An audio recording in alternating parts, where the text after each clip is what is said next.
एक छोटे से गांव में रामू नाम का एक गरीब आदमी अपनी पत्नी सीता और बेटे रमेश के साथ रहता था।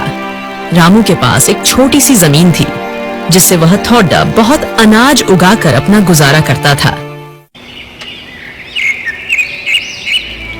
एक दिन रामू की पत्नी उससे कहती है, सुनो, इस बार अच्छे से फसल का ध्यान रखना, कहीं पिछली बार की तरह हुआ तो हम तो भूखे मर जाएंगे। हाँ, तुम सही कहती हो सीता। इस बार मैं अच्छे से फसल का ध्यान रखूंगा। पिछली बार खराब मौसम की वजह से हमारी सारी फसल बर्बाद हो गई, लेकिन इस बार ऐसा नहीं होगा। इतना कहकर रामू घर से बाहर निकलता है और सेठ मनोहर के घर की ओर चल पड़ता है। सेठ मनोहर, जो गांव का सबसे बड़ा व्यापारी था, वह दिल का बहुत कठोर और लालची था। चलते चलते रामू सेठ के पास पहुंचता है। सेठ जी, मुझे इस बार आपके पास से कुछ उधारी चाहिए। पिछली बार मेरी फसल बहुत खराब हो गई थी और अब घर की जरूरतों को पूरा करने के लिए कुछ रुपये चाहिए। रामू, तुम्हारे जैसे गरीब लोगों को उधारी देने से मेरा क्या फायदा?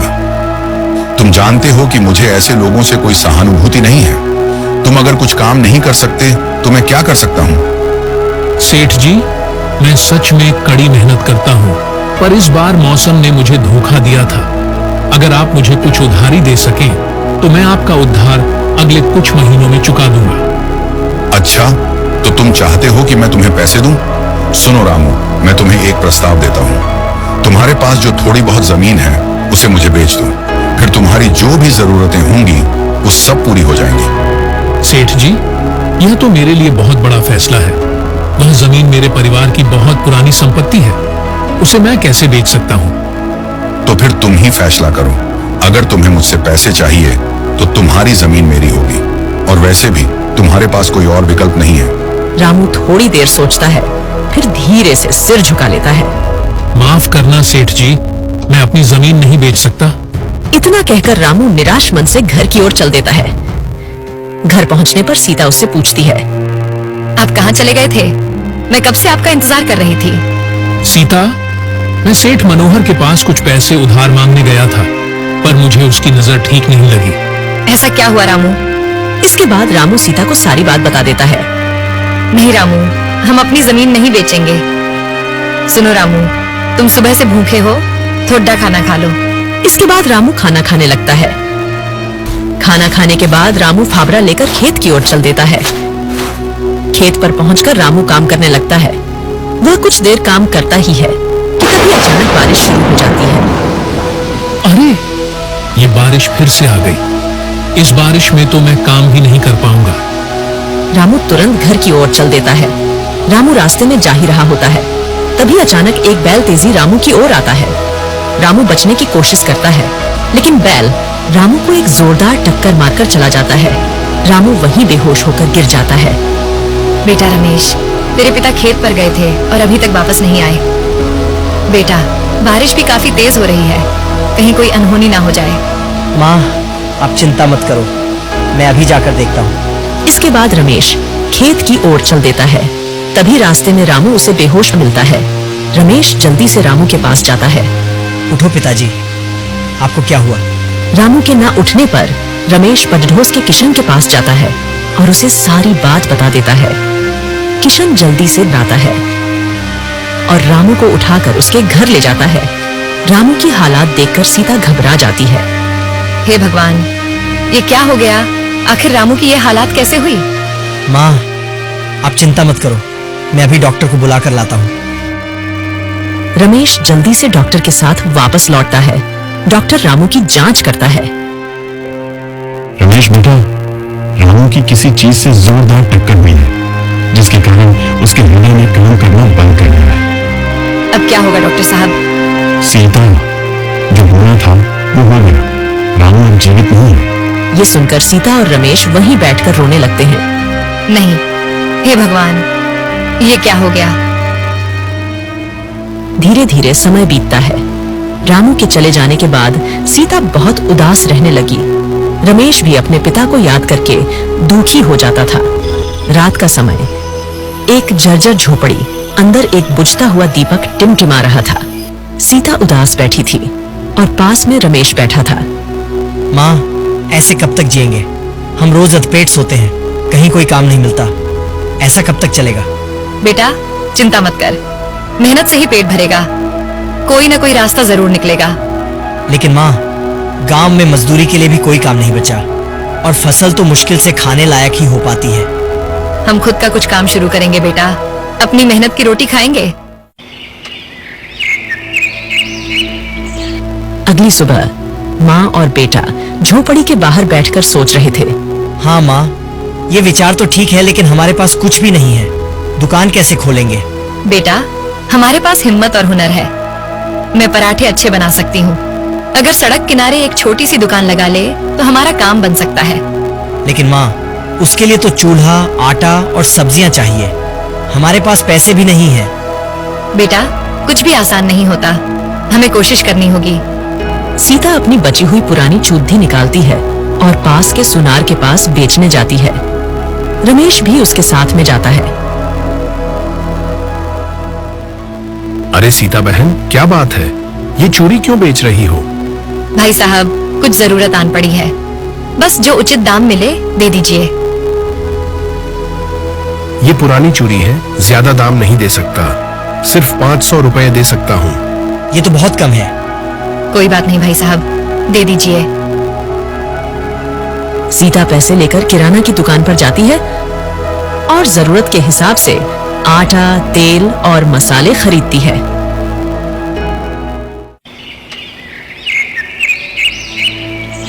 अगली सुबह सड़क किनारे एक पेड़ के नीचे सीता पराठे की दुकान खोलती है। रमेश ग्राहकों को बुलाता है। आइए, गरम गरम पराठे, सिर्फ 5 रुपये में, स्वादिष्ट और ताजा। तभी एक मजदूर ग्राहक आता है और पराठा खाकर खुश होता है। वाह बहन, सच में बहुत स्वादिष्ट है, एक और देना। जरूर भाई, ये अभी देती हूँ।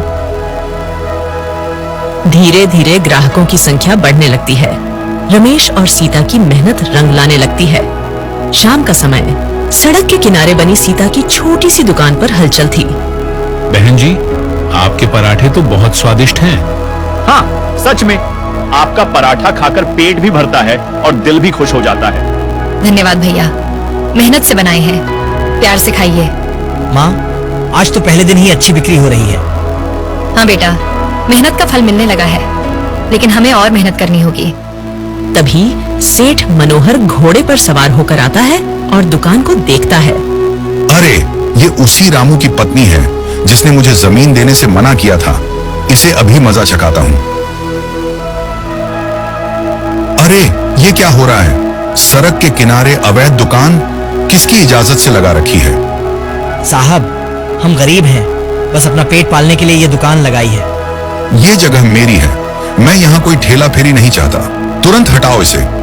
सीता उससे विनती करती है। साहब, हमें बस 2 वक्त की रोटी के लिए यह दुकान चलाने दीजिए, हम किसी को कोई नुकसान नहीं पहुंचा रहे। नहीं, अगर मैंने कल यहाँ फिर से तुम्हारी दुकान देखी तो पुलिस बुला लूंगा। सेठ घोड़े पर बैठकर चला जाता है। सीता और रमेश चिंता में पड़ जाते हैं। माँ, ये तो अन्याय है। हम मेहनत से काम कर रहे हैं, फिर भी हमें हटाने की धमकी दी जा रही है। बेटा, संसार में गरीबों की परीक्षा हर मोड़ पर होती है, लेकिन हम हार नहीं मानेंगे। रात का समय, झोपड़ी में माँ बेटा बैठकर सोच रहे हैं। माँ, अब क्या करेंगे? अगर दुकान बंद करनी पड़ी तो? बेटा, हम मेहनत करने वाले लोग हैं, जहाँ चाह वहाँ राह। अगर यहाँ दुकान नहीं चला सकते तो दूसरी जगह देखेंगे। अगले दिन सीता और रमेश पास के मंदिर के बाहर जाकर दुकान लगा लेते हैं। तभी एक ग्राहक उनके पास आता है। अरे, गरम गरम पराठे, बहुत अच्छी खुशबू आ रही है। माँ, मुझे भी 2 पराठे दे दो। लीजिए बेटा, ईश्वर की कृपा आप पर बनी रहे। धीरे धीरे ग्राहक बढ़ने लगते हैं और इस बार सीता की दुकान पहले से भी ज्यादा अच्छी चलने लगती है। मंदिर के बाहर सुबह का समय, लोग पूजा पाठ के बाद गरम गरम पराठे खाने आ रहे थे। सीता और रमेश दोनों व्यस्त थे। अचानक कुछ गुंडे वहां आ जाते हैं। गुंडे दुकान के पास जाते हैं। अरे, ये दुकान किसकी है? हमारी है। कोई समस्या है क्या? ये मंदिर के बाहर दुकान लगाने के लिए हमें हफ्ता देना पड़ेगा। बिना हमारे इजाजत के कुछ नहीं चलेगा। साहब, हम मेहनत से खाना बेचकर अपना गुजारा कर रहे हैं, तुम्हारा हफ्ता कैसे दे पाएंगे? अच्छा, तो फिर तुम्हारी दुकान कल से यहाँ नहीं दिखनी चाहिए। गुंडे वहां से चले जाते हैं। रमेश घबरा जाता है, लेकिन सीता शांत रहती है। माँ, ये बहुत खतरनाक लोग हैं, हमें इनसे बचकर रहना होगा। बेटा, डर कर मेहनत करना छोड़ देना भी तो हार ही होगी। हमें कोई रास्ता निकालना होगा। रात का समय, सीता और रमेश गांव के एक सम्मानित व्यक्ति पंडित जी से मिलने जाते हैं। पंडित जी, हमें आपकी मदद चाहिए। कुछ गुंडे हमारी दुकान बंद करवाना चाहते हैं। बेटा, तुम सच्चाई और मेहनत की राह पर हो, घबराओ मत, मैं गांव वालों से बात करूंगा।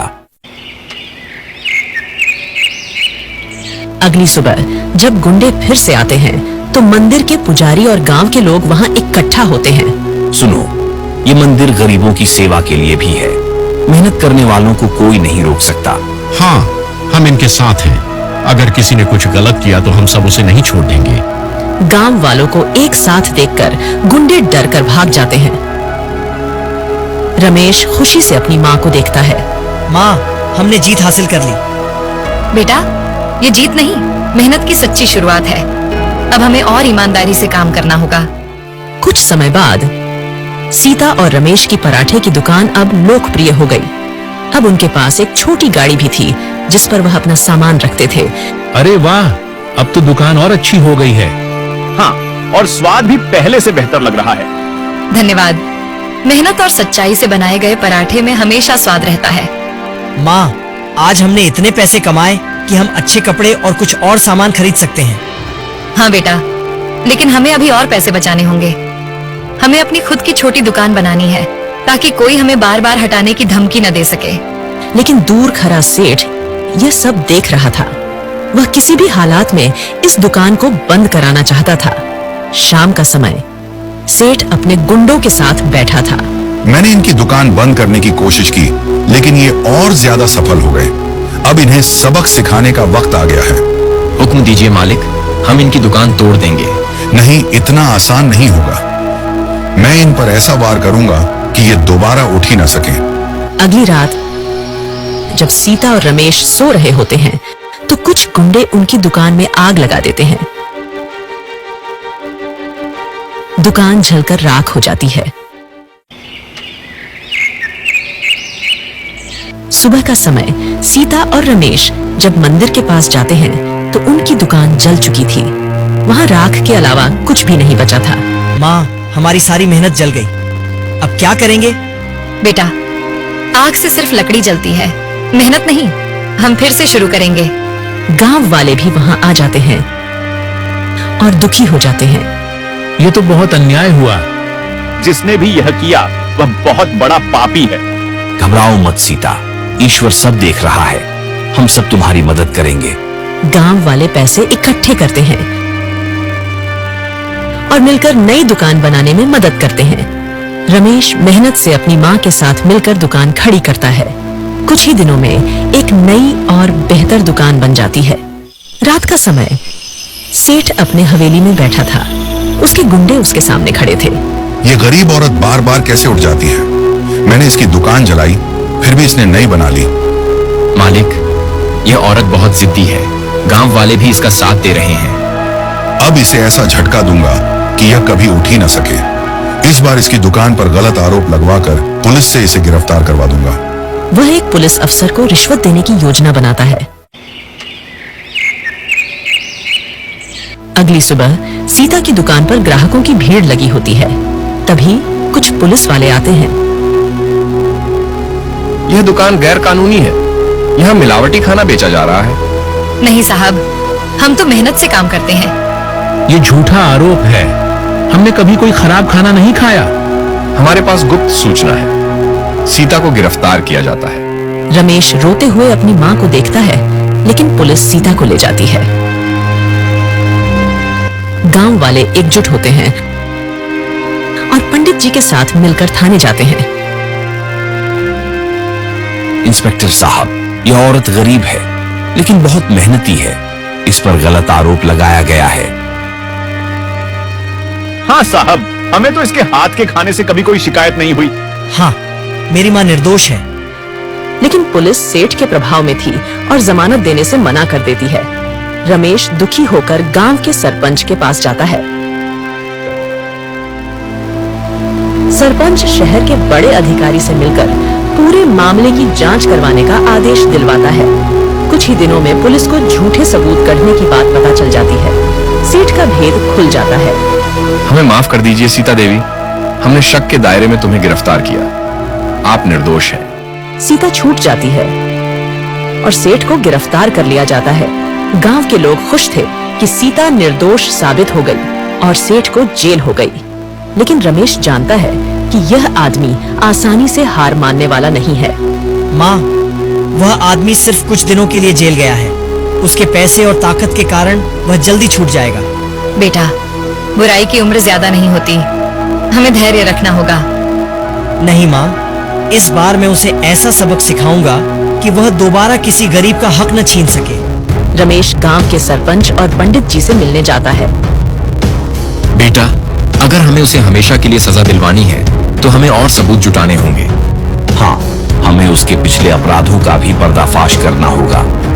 रमेश और गांव के कुछ युवा सेठ के पुराने नौकरों से बात करते हैं, जिनके साथ सेठ ने बुरा बर्ताव किया था। वहाँ उन्हें कई चौंकाने वाली बातें पता चलती हैं। हाँ, मालिक ने कई गरीब किसानों की जमीन जबरदस्ती हड़प ली थी। जो विरोध करता था उसे मारपीट कर भगा देते थे। क्या आपके पास इसका कोई सबूत है? हाँ, मालिक के पुराने दस्तावेज अभी भी उनकी कोठी में रखे हैं। रमेश अपने साथियों के साथ कोठी में जाता है और चोरी छिपे सारे दस्तावेज निकाल लेता है। उन दस्तावेजों में कई गरीब किसानों की जबरन हड़पी गई जमीनों के सबूत थे। रमेश इन सबूतों को पुलिस के पास ले जाता है। इन नए सबूतों के आधार पर सेठ पर धोखाधड़ी, जमीन हड़पने और गरीबों के शोषण के कई आरोप सिद्ध होते हैं। उसे आजीवन कारावास की सजा दी जाती है। पूरा गांव खुशी से झूम उठता है। रमेश अपनी माँ की तरफ देखता है। उसकी आंखों में गर्व और संतोष झलक रहा है। रमेश और सीता फिर से अपनी दुकान पर लौटते हैं। अब उनकी दुकान पूरे गांव में प्रसिद्ध हो गई थी। वे अब जरूरतमंद लोगों को मुफ्त खाना भी खिलाते थे।